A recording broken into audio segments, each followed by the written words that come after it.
Hey guys, and welcome back. Overnight stay vlog. It's been a while. I've missed doing these, but today we have returned.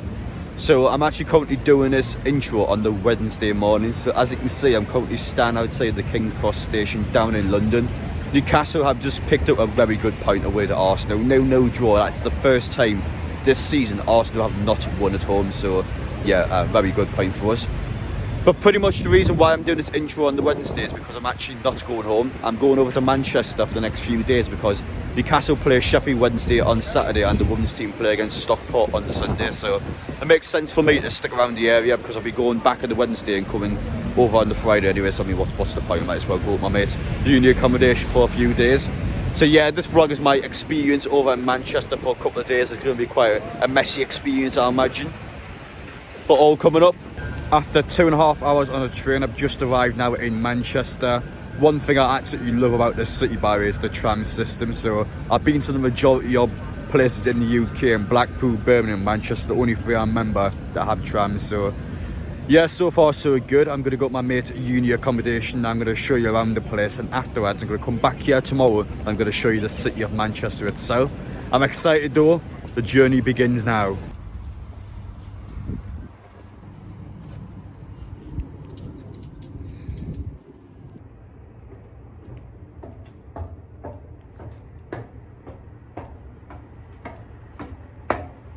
So just arrived at the destination now. Let's get inside and check out the place. It's best to show you the uni accommodation room by room. So first off, yeah, this is just a spare room. Nothing much to say about it, to be honest. So we head further down now. So down here is the hamster cage. Now, unfortunately, the hamster's been took back home in Newcastle, but I still have got some videos of it on my phone. Just an absolute legend. So yeah, quite sad not seeing the hamster this week, but it is what it is. Now, this is the kitchen here. Again, not too much to say about it. This is the bathroom that all of us share. We're going to my room now, so that's my bed there. It doesn't look like the most comfy bed in the world, but I'm telling you now, that gets a good sleep out of me, so yeah, I can't complain too much. This is actually my mate's bedroom, so he's got his Xbox there, all his games and stuff. I got my charger ports down there. I put a video on this yesterday on my Twitter, and a lot of you guys said it was like Anne Frank's attic. Now, I'm not going to agree with that comparison, but I can't understand why some of you might think that. So my friend actually sleeps in that couch there, despite the fact that this is his uni accommodation. I sleep in the bed, he sleeps on the couch, which makes it sound like a bit of a dick, but honestly he doesn't mind it.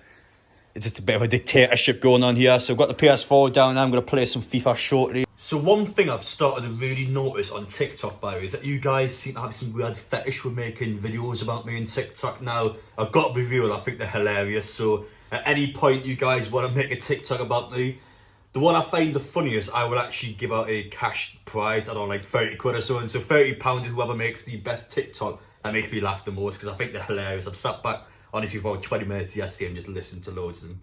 So yeah, I keep them up. Obviously promote you quite a bit, so thank you. But seriously though, some of these are brilliant. Miggy goes for seconds. Back post. Yes! Get in there. That man down there is the GOAT. He is the GOAT. Get in. Come on, Isaac, man. We got Botman at the back. Isaac in attack. Of course we do. What a finish that is. And one back post. Isaac with a brilliant header. Come on, game on. Isaac with a cross. Joe Willock's there. Yes! Come on! Joe Willock's done it in the 88th minute against Ajax. Down there. That man is the future of this football club. He's here. He's there. He's everywhere. Joe Willock. Joe Willock. Look at that. 87 minutes. He's pausing the game. I dare you. Oh, he's left as well. He's left. This is what we do. We make people get on front of the TV screen. We make people leave because that's the sort of football club we are now. They can't handle a club like Newcastle. Ajax, look at him. He's walked away with that Ajax team. This is a team 3 years ago.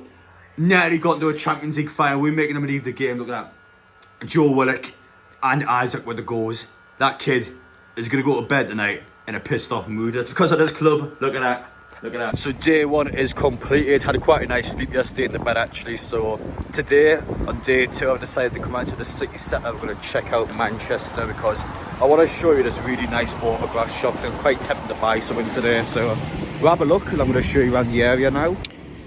If you ever get the chance to come down to Manchester or London, I highly recommend you checking out the Classic Football Shirt shop now. It's not just the shop itself, but these guys actually interview quite a lot of Newcastle United players. So Kieran Trippier, I had him a couple months ago when I talked to him about his time at the club. If you remember, Michael Owen made some really negative comments towards Newcastle. Again, it was an interview for the Classic Football Shirts. I'm going to go inside now. I'm going to go upstairs and buy myself a Newcastle United top. Let's have a look and see what I got in today. So this here is the Newcastle shirt collection in Manchester. I'm actually going to buy this one here, £100 Shearer 2005-6 away kit, medium size. I think that's £400 a really good deal. So as well as that, you also got this one here from the early 90s. That one's not as cheap, so I'm not going to buy that one. We've got Michael Owen here. I mean, nobody's going to buy that shirt. This one, of course, that's the 96 away kit. I probably will buy that one at some point, but that's one of the ones where you can get a replica kit of it, so I'm not too fussed, whereas that one you can't get a replica kit. Check Toyota from 2010, and finally we've got the yellow one again, our classic ship. I'm going to buy this one, £100. What do you think? You think that's good value for me? I think it is, definitely a medium as well. So I'm just currently walking around the shopping centre in Manchester now. I just came to this autograph shop now. I just can't believe how good the autographs are. I've got an Indiana Jones one here. Oh, and up there we've got Diaz. I'll show you some of the ones I like down here, but we've got Zinchenko, Phillips, got all sorts. There's a couple of decent Newcastle ones here. Also got Gaza, of course, when he was in the England squad, 96. We've got Madison down here, which I do think will join the club one day, so I might have to buy that one in advance. But I mean, just look at the autographs in here, that's crazy. You've got Cristiano Ronaldo one up there.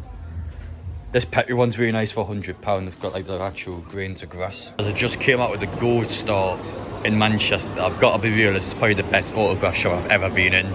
Some of the frames are there massive. Just look at the window here, we've got Harden, we've got Ronaldo, we've got Anthony Joshua and Tyson Fury there. I mean, Pele, it just goes on and on. There's a Shearer shirt now for about 230.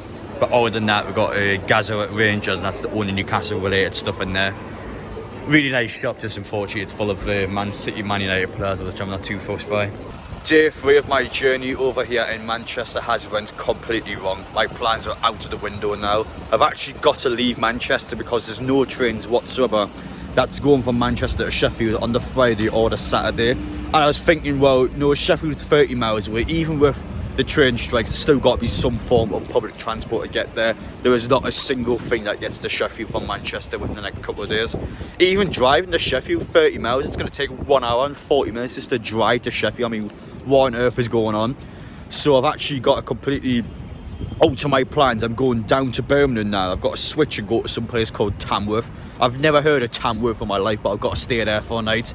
And then tomorrow I can get a direct train from Tamworth to Sheffield. It's like 50 minutes, but it's pretty much the top right of Manchester. That is completely off. The best place I can get to from here is York.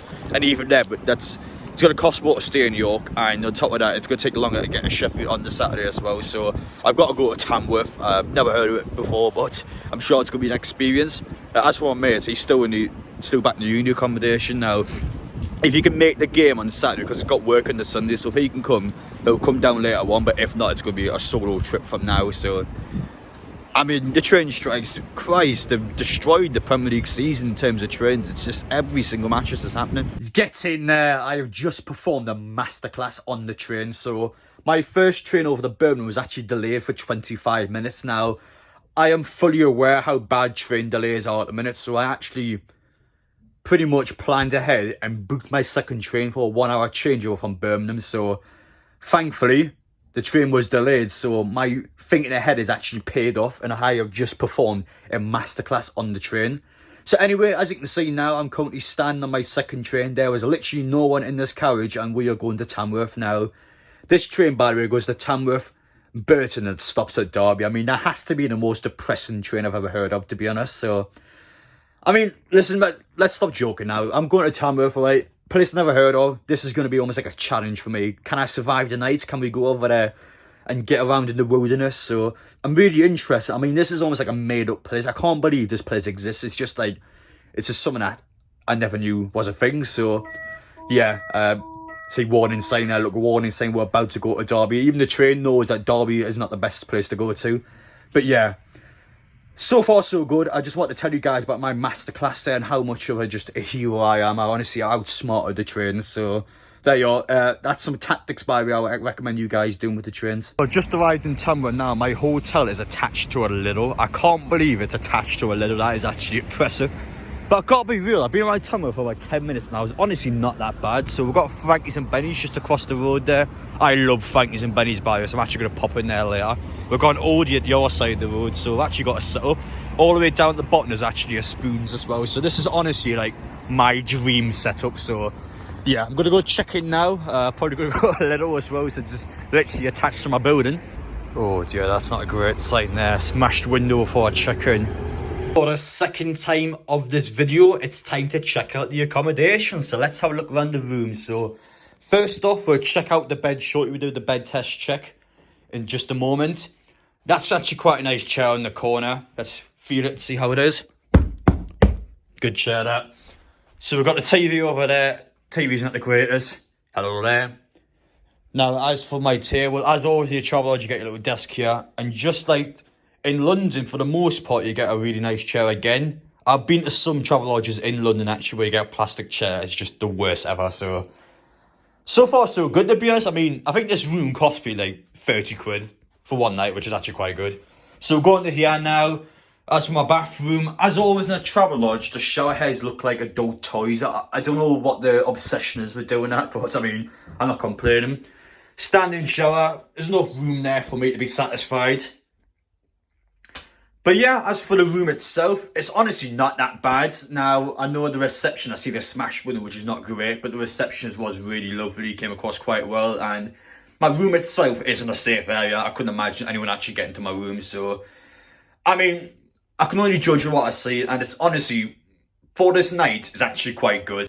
It's time for the bed test check. So the reason why I do this is because I had two very bad experiences watching Newcastle United, where the bed in my hotel was shocking. So one of them was in Germany, so I had to go for Germany for one night before switching to Austria to watch Newcastle's pre-season games.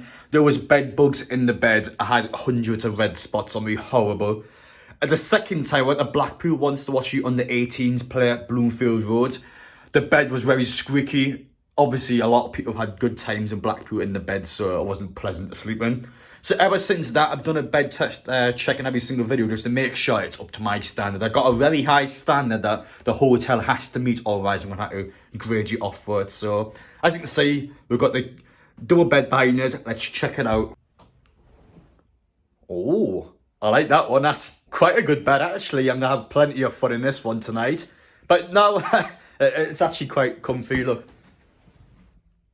Yeah, it's a comfy bed for me. I'm satisfied with that one. That's going to do me well tonight. I'm going to be ready tomorrow for the Sheffield game in a great mood. I'm going to be wide awake. I'm going to be going over to Sheffield and enjoying us going to the fourth round of the FA Cup. So time to go through the pros and cons of this travel lodge. Well, as for the negative part, you can't eat anywhere in the travel lodge. Now, for me, I don't eat in the travel lodge anyway because, well, I just prefer going out and get something, because I know travel lodge, for example, a lot of the food can be microwaved or just not the best. So in this case, you can't eat at all in the travel lodge. There's no restaurant anywhere, so you got to go outside or go to Lidl. Go to that Lidl that's attached to the bill. You get something to eat from there. I can't get over that. It's a Lidl attached to the bill. Honestly, that's hilarious. So yeah, that's definitely a positive for me. That's got a great laugh out of me tonight. So positives as well. I think location's quite good. It's right next to the train station. Is a Frankie's and Benny's just across the road. That's going to sort me out great. And price-wise, I mean, I paid like £30. It's just a bloody bargain to stay in a room like this. The room is really nice. So, yeah, I can't fault that at all. So, I've got to give this one credit. As for Tamworth itself, it's a bit of a hidden gem, to be honest. I mean, I wouldn't ever go out my way just to come down here. But, I mean, when I'm in the area, I tell you what, it does the job. So, well done to them. I'm actually impressed from what I've seen today. So anyway, as for the Sheffield game tomorrow, I'm going to quickly do a little preview before I go off. So I'm expecting Newcastle to do a completely rotated team for the game because, well, we play Leicester in the quarter-final of the Carabao Cup on Tuesday. I want to get to the semi-final, so it's very important we put up the strong squad in that game. And for this one tomorrow, well, it's important to make sure we at least draw the game so we go back to St James Park, if not win on the day, one of us win the day. It's important for us to at least do that, but against Sheffield, with all due respect them, we should be putting them away with a half-built squad. So let's make sure the big players are ready for Leicester on Tuesday, because that's the one where I really want to win. But tomorrow, though, is not a write-off game. I want to go for both competitions, so let's make sure we go out on the pitch and get through to the 4th round of the FA Cup. But anyway, guys, I hope you enjoyed watching. Bit of a different videos today now. I always state in my overnight stay vlogs that these videos can be a bit exaggerated. Like, a lot of the stuff in here I do joke about intentionally. Obviously, a lot of these jokes are out here just for the sake of being out here. Like, the video is supposed to be for entertainment purposes. Don't take it too seriously. But yeah, let me know your thoughts down below in the comments section. I hope you guys enjoyed watching. And yes, I will see you all in the next one.